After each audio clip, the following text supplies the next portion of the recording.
एक तरफ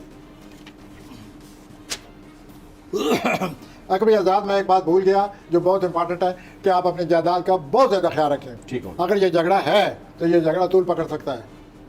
आप सबसे ज़्यादा इस बारे सोचें और इसे आगे ना बढ़ने दें। अब मैं आता हूँ कौसी हजरात की तरफ। कौसी हजरात, आप बड़ा ही दिलचस्प कोई राब्ते पैदा कर रहे हैं आजकल, और आपकी जो सोशल लाइफ है और आपकी जो रोमानवी लाइफ है इसमें बड़ी अच्छी बातें मुझे नज़र आ रही हैं। यहाँ तक दोस्त का तलका वो बड़े आपका हम मिजाज, आप जैसा, आप हम ख्याल दोस्त है वो, तो इससे बड़ी नेमत और क्या हो सकती है कि आपको आप जैसा मुखलिस खुले दिल वाला दोस्त मिल गया। इस दोस्त को अपनाएं और अपनी दोस्ती बढ़ाएं।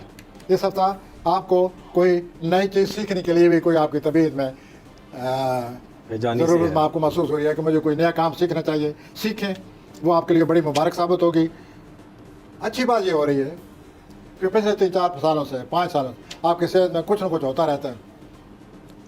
ये वो नहीं है जो फिल्म में कुछ न कुछ होता है, ये आप मैं आपकी सेहत के बारे में कह रहा हूँ कि कुछ न कुछ आप फील करते रहते हैं। कभी इधर दर्द है, कभी ये है, कभी वो। एक सितारा ऐसा आया 17 मई को, 1 साल के लिए, जिसके आपकी सेहत पर खुशगवार असरात मरतब होंगे और आप महसूस करेंगे कि मेरी सेहत बेहतर हो गई है। अब आगे और कारोबार में भी बहुत खुशकिस्मती नज़र आ रही है। कैप्रिकॉर्न, ज़िंदगी में भी आसानियाँ नज़र आ रही हैं जो कि बड़ी कम ही होती हैं।